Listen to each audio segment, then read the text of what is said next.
Shalom peuple de Dieu, nous voici au 4e jour de notre séminaire sur le mystère de la prière. Thème du jour, l'exaucement de Dieu. Depuis le premier jour, nous avons appris ce que c'est la prière, la position dans la prière, ainsi que le secret de l'exaucement. Aujourd'hui, je vous amène à comprendre comment l'exaucement de Dieu s'opère. La puissance de la prière fervente. Lisons la parole de Dieu dans l'épître de Jacques, chapitre 5, le 16e verset. Confessez donc vos péchés les uns aux autres et priez les uns pour les autres afin que vous soyez guéris. La prière fervente du juste a une grande efficacité. La Bible déclare que la prière fervente du juste a une grande efficacité. Dans la version anglaise, il est écrit The effective and fervent prayer of a righteous man makes tremendous power available, dynamic in its working. Cette puissance dynamique qu'on parle n'est pas une énergie magique ou mystique. Elle représente l'action réelle de Dieu dans le monde spirituel, notamment à travers ses anges et ses interventions souveraines. Les anges et l'exécution des ordres de Dieu. Lisons également le livre de Psaume 103, le 20e verset. Il est écrit « Bénissez l'Éternel, vous ses anges, puissants en force, qui exécutent ses ordres en obéissant à la voix de sa parole. » La parole de Dieu nous révèle que les anges sont des êtres puissants envoyés pour exécuter les ordres divins en obéissant à la voix de sa parole. C'est pourquoi il est important de donner une voix à la parole de Dieu. Lorsque tu déclares la parole, tu actives une dimension d'exécution spirituelle. J'aimerais répéter ceci. Les anges n'obéissent pas seulement la parole ou bien les écritures. Les anges obéissent la voix de la parole. C'est pour cela qu'il faut donner la voix à la parole de Dieu. Alléluia. Quand tu parles, tu actives une dimension de l'exécution des ordres divins. Lisons encore dans l'épître aux Hébreux. Hébreux chapitre 1, le 7e verset.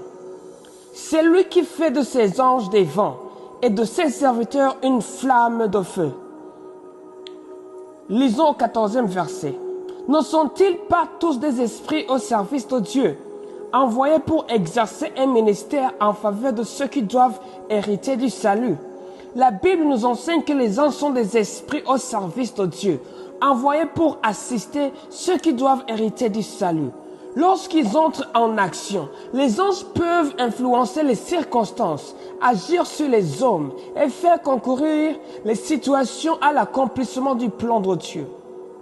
Dans les Écritures, nous voyons des anges intervenir dans les songes, délivrer des serviteurs de Dieu, fermer la gueule des lions, frapper des armées, accompagner des enfants de Dieu dans leur mission.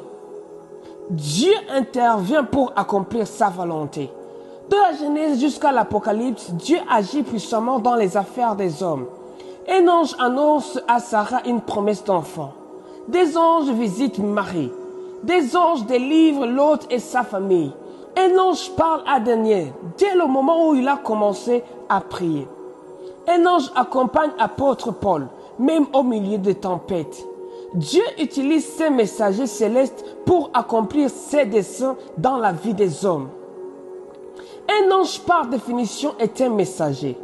Il existe des anges célestes, mais aussi des messagers terrestres ou des anges terrestres que Dieu envoie pour accomplir son œuvre et transmettre sa direction.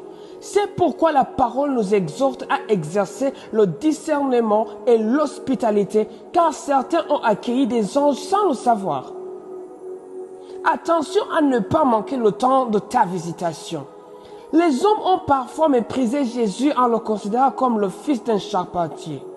Et ils ont manqué leur visitation. Comme dit la parole de Dieu, nous ne devons plus reconnaître personne selon la chair. Ne méprise pas les instruments que Dieu envoie dans ta vie. Écoute-moi bien.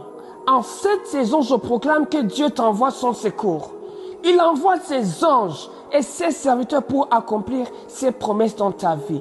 Je prie que tes yeux soient ouverts et que ton esprit soit éclairé au nom de Jésus-Christ. et que tu sois capable de discerner ta visitation. Je déclare que les anges de Dieu exécutent les promesses du Seigneur dans ta vie, selon sa volonté parfaite, au nom de Jésus-Christ. Alléluia. Emmanuel, le Seigneur Jésus-Christ, il est avec toi. N'aie pas peur.